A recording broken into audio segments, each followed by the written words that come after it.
고린도전서 3장. 성도 여러분, 이전에 나는 성령에 속한 사람에게 말하듯이 여러분에게 할 수가 없어서 세상에 속한 사람들을 대하듯, 다시 말해서 그리스도 안에서 어린아이를 대하듯 말할 수밖에 없었습니다. 그때 나는 여러분에게 단단한 음식이 아니라 우유를 먹였습니다. 여러분이 단단한 음식을 먹을 준비가 전혀 되어 있지 않았기 때문인데, 지금도 여전히 받을 준비가 되어 있지 않습니다. 여러분은 아직도 세상에 속해 있습니다. 시기와 다툼이 여러분 안에 있으니 이것이 바로 세상에 속한 것이고 세상 사람들처럼 행동하는 것이 아닙니까? 어떤 사람이 나는 바울파다 라고 말하자 다른 사람은 나는 아볼로파다 라고 말하고 있으니 세상에 속한 사람이 아니면 무엇이겠습니까?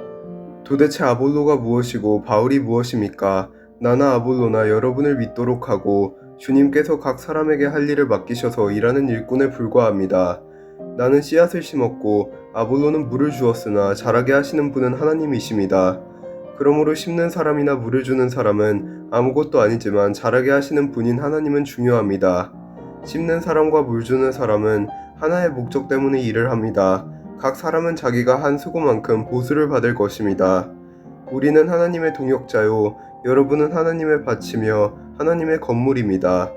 나는 하나님께서 내게 주신 은혜대로 유능한 건축가처럼 기초를 놓았습니다. 하지만 다른 사람들은 그 위에 건물을 세우고 있습니다. 그러나 각 사람은 이 기초 위에 어떻게 건물을 세워야 할지 주의해야 합니다. 아무도 이미 놓여있는 기초 외에 다른 기초를 놓을 수 없습니다. 왜냐하면 그 기초는 예수 그리스도이시기 때문입니다.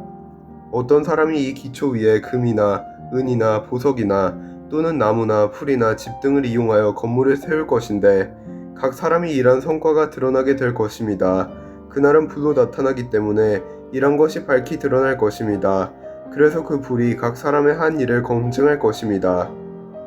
어떤 사람이 세운 것이 그대로 남아있으면 그는 보수를 받을 것입니다. 그가 세운 것이 다 없어져 버리면 그는 손실에 입게 될 것입니다. 그러나 그 사람 자신은 마치 불을 거쳐서 살아온 것 같은 구원을 받을 것입니다. 여러분은 자신이 하나님의 성전인 것과 하나님의 성령께서 여러분 안에 계시다는 것을 알지 못합니까? 누구든지 하나님의 성전을 멸하면 하나님께서 그 사람을 멸하실 것입니다. 그것은 하나님의 성전은 거룩하며 여러분 자신이 바로 그 성전이기 때문입니다. 자신을 속이지 마십시오. 여러분 중에 어떤 사람이 이 세상의 표준에 따라 자신이 지혜 있는 사람이라는 생각이 들거든 진정 지혜 있는 자가 되기 위해서 어리석은 사람이 되십시오. 이 세상의 지혜는 하나님께서 보시기에 어리석은 것입니다. 그것은 성경에 하나님께서 지혜 있는 자들을 자기 꾀에 빠지게 하신다고 기록되어 있으며, 또한 주님께서는 지혜 있는 사람들의 생각이 헛되다는 것을 아신다고 기록되어 있기 때문입니다. 그러므로 아무도 사람과 관련하여 자랑하지 마십시오. 모든 것이 여러분의 것입니다. 바울이나 아볼로나 게바나 세상이나 생명이나 죽음이나 현재 일이나 장래 일이나 할 것 없이 모든 것이 다 여러분의 것입니다. 그리고 여러분은 그리스도의 것이며 그리스도는 하나님의 것입니다. 아멘.